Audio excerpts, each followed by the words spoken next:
Hallo und willkommen zu Tingshuo Chinesisch. Heute kämpfen Frauen überall auf der Welt für die Gleichstellung der Geschlechter. Bereits vor etwa 2000 Jahren gab es in der chinesischen Geschichte eine herausragende Politikerin. Sie ist nicht nur die einzige weibliche Kaiserin Chinas, sondern ihre Geschichte ist auch äußerst spannend. Wenn du mehr über die Geschichte dieser Frau wissen willst, solltest du dir dieses Video unbedingt bis zum Ende ansehen. Der Name der Kaiserin war Wu Zetian, ihr Geburtsname Wu Meinyang. Sie wurde 624 geboren und war von klein auf klug und wissbegierig. Im Alter von 14 Jahren wurde sie aufgrund ihres Talents und ihrer Schönheit für den Eintritt in den Palast ausgewählt. Der damalige Kaiser Tang Taizong fand jedoch keinen Gefallen an ihr, was angeblich mit ihrer starken Persönlichkeit zu tun hatte. Es wird erzählt, dass Tang Taizong einmal wegen eines unbezähmbaren Pferdes verärgert war und Wu Zetian ihm eine Lösung anbot, um das Pferd zu bändigen. Neugierig fragte Tang Taizong nach ihrem Vorschlag. Wu Zetian sagte in festem Ton: Ich werde es zuerst mit einer Eisenpeitsche auspeitschen. Wenn es sich nicht zähmen lässt, werde ich ihm mit einem scharfen Schwert in die Kehle stechen, sodass es für immer gezähmt ist. Tang Taizong schüttelte nach diesen Worten ständig den Kopf und seufzte. Von da an wurde Wu Zetian lange Zeit von dem Kaiser ignoriert. Nach dem Tod von Tang Taizong wurde Wu Zetian in ein Kloster geschickt, wie es sich für die Frauen des Kaisers gehörte, um dort als Nonne zu leben.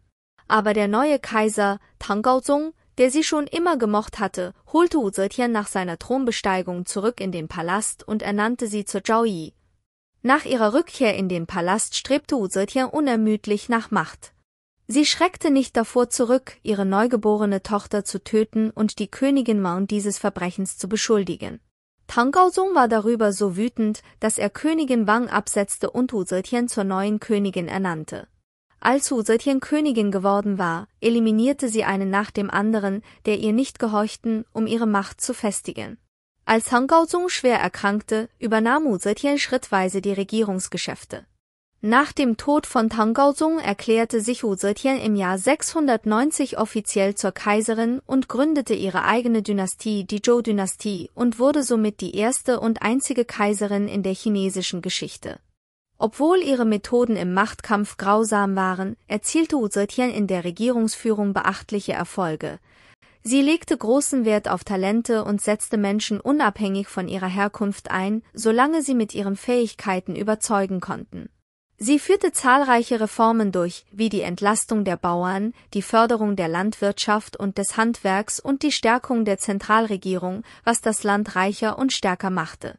Im kulturellen Bereich leistete Wu Zetian ebenfalls einen Beitrag. Sie unterstützte die Entwicklung von Literatur und Kunst und förderte so den kulturellen Aufschwung. Viele berühmte Dichter und Gelehrte schufen unter ihrer Schirmherrschaft herausragende Werke. Allerdings hatte Wu Zetians Herrschaft auch eine dunkle Seite. Um ihre Macht zu festigen, ging sie sehr hart gegen ihre Gegner vor und schuf ein umfangreiches Geheimdienstsystem, um politische Feinde zu überwachen und zu bekämpfen. Viele ihrer Gegner wurden verfolgt, einige sogar hingerichtet. Im Jahr 705, nach 15 Jahren als Kaiserin, erkrankte Wu Zetian schwer und wurde in einem Staatsstreich gezwungen, abzudanken, wodurch ihre Herrschaft endete. Kurz darauf starb sie im Alter von 82 Jahren. Das ist die Geschichte dieser legendären Kaiserin. Was hältst du von ihrer Persönlichkeit und ihrem Führungsstil? Kann sie als Vorbild für moderne Frauen dienen? Schreibe gerne deine Meinung in die Kommentare unten. Bis zum nächsten Mal.